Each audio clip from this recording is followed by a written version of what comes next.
Bienvenidos, Tarapacá en la Mira, en Iquique Televisión, en esta oportunidad desde el restaurante Rialto del Hotel Sunfish. En esta oportunidad para conversar con Sergio González Miranda, doctor en educación, historiador, director del Instituto de Estudios Internacionales INTE de la Universidad Arturo Prat, un amigo además de nuestra casa televisiva. Sergio, bienvenido a nuestro programa. Muchas gracias por invitarme, Reinaldo. Vamos a conversar a propósito del tema de la Haya, de las relaciones con otros países vecinos. Hay muchos iquiqueños, nuevos iquiqueños, gente que ha llegado en los últimos años a Iquique, ¿cierto?, que desconoce un poco el tema histórico. Me gustaría que nos dieras primero un contexto, digamos, histórico de cómo han sido estas relaciones, con algunos episodios como las ligas patrióticas, que tú hiciste un libro sobre ese tema, y las caravanas de integración, en fin, algunas cosas que a ti te parezcan importantes, hitos, digamos, en esta relación con estos países. Bueno, a ver, tenemos la suerte sobre el tema. Yo hice mi tesis doctoral en Relaciones Internacionales justamente desde el Tratado de Ancón de 1883, de octubre de 1883, hasta el Tratado de Lima de 1929. Ese fue el periodo que yo abordé y que más conozco. Y en ese periodo se puede distinguir varios subperiodos. Para referirme en particular al caso de Tarapacá, entre el periodo de los 80 hasta... Lo que sucede es que el tratado del 83 establecía que iba a haber un plebiscito, ¿cierto?, para dirimir el tema de Tacna y Arica, y se supone que a partir de 1894 eso iba a ocurrir, porque era 10 años después de firmado el tratado, que el tratado se corroboró en los congresos del año 84. En ese periodo es un periodo complejo, esos primeros 10 años, especialmente cuando llega al poder Cáceres, digamos, en Perú, pero posteriormente cuando está Nicolás de Piérola en el gobierno peruano y en la vicepresidencia está Guillermo Billinghurst, el tarapaqueño, ¿cierto? Las relaciones, especialmente con el presidente Errázuriz, fueron bastante buenas, y se creó incluso ahí lo que se conoció como el protocolo Billinghurst-Latorre. Latorre fue el almirante Latorre, bueno, él reemplazó a Cruz en Relaciones Exteriores, y se avanzó bastante en las conversaciones entre Chile y Perú, y fue un periodo aquí en Tarapacá y en general las relaciones con Perú relativamente buenas. De hecho, acá en Iquique, por ejemplo, habían clubes peruanos, existía el club peruano, de hecho, que después se llamó Club Iquique. Existían colegios peruanos, había una bomba de incendio, digamos, peruana. De hecho, muchas de las autoridades en los pueblos del interior eran peruanos, dado que la mayoría de la población en general eran de esa nacionalidad. Y profesores incluso también.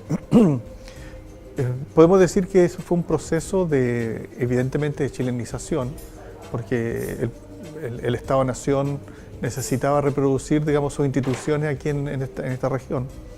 Pero no hay que olvidar algunas cosas, Reinaldo, que Iquique, antes de la guerra, o sea, el censo del 78 lo refleja así, había más chilenos que peruanos en Iquique. Eso te quería preguntar, porque ese es un dato relevante, digamos, ¿cierto?, en esta historia. Había más chilenos que peruanos acá en la zona. La razón es muy simple. Lo que ocurre es que la población chilena empezó a migrar hacia el norte, y no solamente es el caso de Iquique, el caso de Mejillón, el caso de Antofagasta, el Taltal también, ¿cierto? Todo esto, nosotros hemos estado estudiando estos temas, esta movilidad poblacional chilena hacia el norte, en busca de derroteros, digamos. Esto no es una cosa planificada desde el Estado, es más bien la sociedad civil la que va por delante, digamos, en la búsqueda de trabajo. La oportunidad económica. Los ferrocarriles, por ejemplo, peruanos, hubo mucha mano de obra chilena que trabajó con Henry Meigs. En estos primeros años, perdón, Sergio, ¿hay un resentimiento importante en el sur peruano por lo que había pasado en la guerra, o es un tema que no se trata mucho? Yo diría que el problema del resentimiento peruano por la guerra tiene que ver fundamentalmente con tres aspectos. Uno, tiene que ver con la élite peruana. quien perdió la guerra fue la élite peruana. Hay un libro que escribió Carlos Méndez Notari, un ex coronel de ejército, pero un doctor en relaciones internacionales. Él escribió este libro sobre los veteranos de la guerra. Y ahí demuestra que en el caso particular de Perú y Chile hay algunas diferencias con respecto a quienes pelearon en la guerra. En Perú pelearon, digamos, combatieron adultos, hombres casados, lo cual significó también una situación más difícil. En el caso chileno hubo mucho contingente de hombres solteros, muchos de ellos también provenientes no solo del campo, sino del ámbito minero. Bueno, eso es un punto, pero fíjate que tanto en Perú como en Chile, el famoso pago de Chile fue también pago en Perú, porque recién en el gobierno de Arturo Alessandri se le vino a dar una pensión a los veteranos de guerra, y que una pensión que después recibía su viuda, etc. Y el tema de las ligas patrióticas, para avanzar un poco, ¿es un instante en que se produce esto? ¿Es progresivo? ¿Cómo? Claro, lo que sucede es que con la liga patriótica pasan dos cosas. Una, que como decía que en 1901 se rompen relaciones diplomáticas, pero después se recuperan las relaciones diplomáticas y posteriormente hay un acercamiento entre los dos países cuando estaba Prado en el gobierno y estamos hablando de 1908. En Chile está Germán Riesco, ¿cierto? Después asume, ¿cierto?, Pedro Montt. Y esa aproximación hace que Chile lleva una corona fúnebre, ¿cierto?, y que se atrasó su elaboración. Y justo asume Augusto B. Leguía y la rechaza, digamos. La rechaza, y eso fue considerado para Chile como una afrenta. Y ahí se generaron primeros síntomas de crítica, pero eso es un factor, el tema de la corona, el caso de la corona que se conoce. Y lo otro es que nos aproximamos también, estamos en 1910. 1910 en Chile pasan muchas cosas, tiene que ver con el centenario. Entonces también está el fallecimiento de Pedro Montt, hay un cambio de gobierno, pero en Chile comienzan a surgir voces que son nacionalistas, pero nacionalistas en varios sentidos. Nacionalistas también es que pongámonos a pensar en el país. Recuerde que surge la voz de Recabarren cuando dice que tenemos que celebrar. Está, digamos, todo el pensamiento de Nicolás Palacio con respecto a razas chilenas, ¿se acuerdan? Está el pensamiento de Francisco Antonio Encina, de una visión más nacionalista en que Chile es distinto a los restos de países latinoamericanos, de Cabero, sobre el caso. Hay una serie de autores que comienzan, Pinochet Lebrun, etc. Es decir, que comienzan a remecer la conciencia nacional. Comienza a aparecer como el tema de lo nacional como un tema muy importante. Y en ese contexto, todos estos conflictos que surgen con Perú llevan a plantearse el problema. Y uno de los problemas que surge en 1910 es la presencia de curas diocesanos peruanos en la zona de Tacna y Arica, que hacían en los púlpitos discursos, digamos, antichilenos. Entonces se produce la expulsión de los curas peruanos.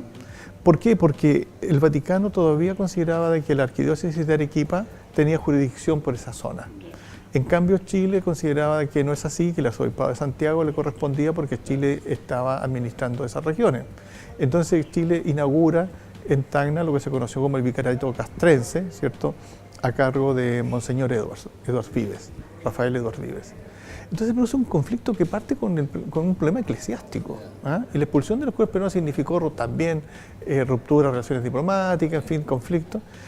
Y se generó una serie de típicos rumores que habían asaltado el consulado de Chile en el Callao, que habían, qué sé yo, vejado a una chilena en Lima, que habían surgido los comités cívicos en Perú, que es como la contraparte de las ligas patrióticas, y ahí se producen, las ligas patrióticas surgen como un club social, como un club de caballeros, digamos, muy preocupado del tema nacionalista. Y bueno, y comienzan a ver... ¿Y ellos actúan expulsando gente? ¿Cómo actúan? Sí, se genera, es que se une también a veces con ciertas crisis económicas, en fin. Sí, más que expulsarlas, las amedrentan. La amedrentan, ya. Y la gente se comienza a ir. Curiosamente, la gente que se va, muchos tarapaqueños que se van, cuando llegan al Perú, llegan al Callao, los que tenían dinero llegan a Lima y los que no llegan al Callao, y llegaron a un lugar que todavía existe, que se llama Urbanización Tarapacá, y ahí le dieron un terreno que era un fundo que se llama La Chalaca. Le prometieron casas que nunca se las cumplieron, pero muchos llegaban y no tenían dónde alojar y los alojaron en albergues, y muchos de esos albergues eran algunos, por ejemplo, un ex manicomio, digamos, San Lázaro, que se llamaba, absolutamente insalubre. O sea, no fueron bien acogidos para nada. Pésimo. ¿Por qué? Porque aquí algunos eran maltratados por ser peruanos y llegan a Lima y eran maltratados por ser chilenos. Porque muchos de estos matrimonios eran mixtos, hablaban como chilenos porque algunos habían nacido, obviamente, en el periodo chileno. Por tanto, en realidad los tarapaqueños la pasaron pésimo, aquí y allá.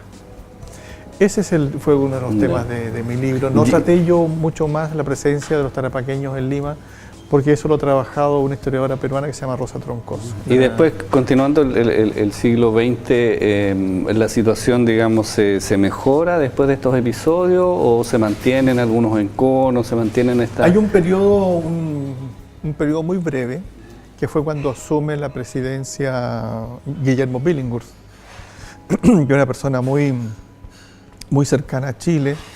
Era muy criticado por esta oligarquía peruana, porque él no pertenecía a ella, de hecho era de aquí, no era limeño, él ha sido muy crítico también con los limeños.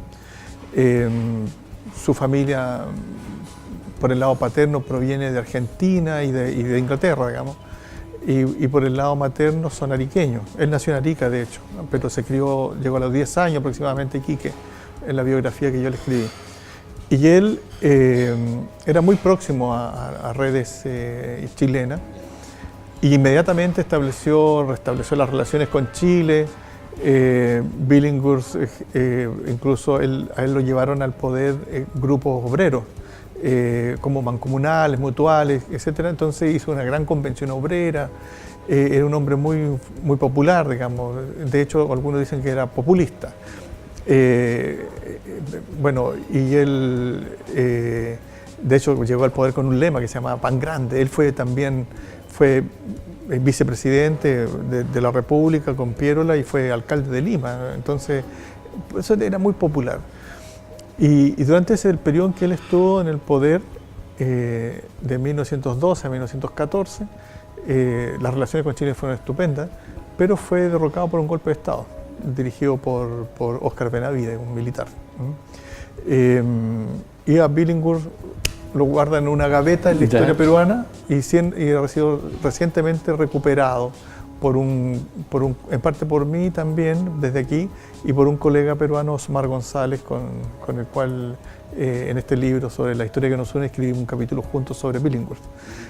Pero después, con la presencia de Leguía en el segundo periodo, Leguía está 11 años en el poder, que se conoce como el oncenio de Leguía. Fueron 11 años, no fueron 11 años porque los últimos no, pero por lo menos entre 9 años de conflicto, de muchas declaraciones críticas, encontradas de uno u otro lado, ¿cierto? Pero sin embargo fue el propio Leguía quien firma el Tratado del 29. Bueno, vamos a hacer una pausa a propósito del Tratado del 29 para conversar después y actualizar el tema, digamos, ¿cierto? A propósito del fallo de La Haya. Estamos conversando con Sergio González Miranda, doctor en educación, historiador, director del Instituto de Estudios Internacionales INTE de la Universidad Arturo Prat, aquí en nuestro programa Tarapacá en la Mira en Iquique Televisión. Vamos a la pausa y ya estamos de regreso con ustedes.